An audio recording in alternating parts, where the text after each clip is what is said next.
আসসালামু আলাইকুম বন্ধুরা। এর আগে আমরা আপনাদেরকে ব্ল্যাক পেস্টেড আইসি কীভাবে তুলবেন সেটা দেখাইছি স্টুডেন্টদেরকে দিয়ে। এখন স্টুডেন্টরা কাজ করতেছে, আজকে 4টা আইসি আমি আপনাদের উঠিয়ে দেখাবো। এটা স্টুডেন্টই করতেছে, আমি তাদেরকে পাশে থেকে গাইডলাইন দিতেছি নতুন অবস্থায়। ফার্স্ট টাইম তারা করতেছে, এভাবে যদি কাজ করেন আপনারাও করতে পারবেন খুব সহজে। প্রথমে আমরা চারপাশের গ্লুটা ছাড়িয়ে নেব, এটা 280 হিটে করতে পারেন। এবং এয়ার আপনার মনের মতো, এয়ারটা নিয়ে কোনো ব্যাপার না। এয়ারটা হচ্ছে যার যার হটগান অনুযায়ী। তো চারপাশের গ্লুটা কেন ছাড়াবেন, যখন আইসিটা উঠাবেন তখন পাশের কম্পোনেন্ট যেন উঠে না যায়। তো স্যামসাংয়ের এই বোর্ডগুলো প্রিন্ট ছিঁড়ে যায় বেশিরভাগ ক্ষেত্রেই। তো এখানে আমরা 350 হিটে এই যে আস্তে তুলে ফেললাম।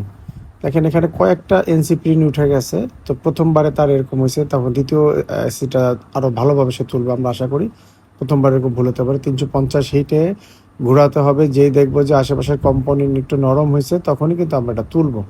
তো এটা আমরা একবার প্রি হিট দিলাম। আমরা অনেক ভিডিওতে বলি একটু প্রি হিট দিতে পারেন, চাইলে আপনি 10-15 সেকেন্ড 330-এ প্রি হিট দেবেন, 350-60-এ উঠানোর ট্রাই করবেন। আর চারপাশে একটু পেস্ট দিয়ে নিতে পারেন, যদি আপনার হাত কাঁপাকাঁপি করে তাহলে আশেপাশের কম্পোনেন্টগুলো পেস্টের কারণে উড়ে চলে যাবে না।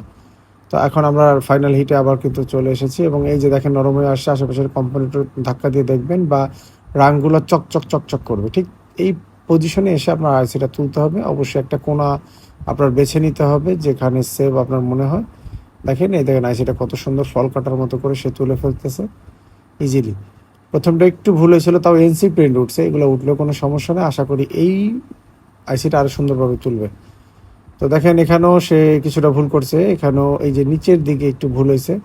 2টা আইসি সে তুলছে মোটামুটি অ্যাভারেজ প্রথম হাত হিসেবে খারাপ না। আমি বলি ব্ল্যাক পেস্টের চাইতে কিন্তু এই যে হোয়াইট পেস্ট স্যামসাংয়ের এটা আরও বেশি কঠিন। অনেক সময় এই ফোনগুলো আসার খাওয়া থাকে, পুরোনো বোর্ড, এইসব বোর্ডে অনেক সময় প্রিন্ট এমনি ড্যামেজ থাকে, আর এই প্রিন্টগুলো খুবই নাজুক হয়ে থাকে। তো এখন আমরা আরও 2টা আইসি তুলবো এই একই স্টুডেন্টকে দিয়ে। তো এবার ফাইনাল দেখি সে কি করে। তো এখন আমরা সেই একই প্রসেসিংয়ে 350-65-র উপরে হিটে কখনোই যাবেন না। আমরা কুইক 861 ডিডাব্লিউ হট এয়ার গান ইউজ করতেছি। এটা 1000 ওয়াটের হটগান, খুবই পাওয়ারফুল শক্তিশালী হটগান। তো দেখি এবার রেজাল্টটা কি আসে। এখানে এনসি প্রিন্ট 2-1টা উঠবেই, এটা একদম 100% খুব ভালো উঠছে।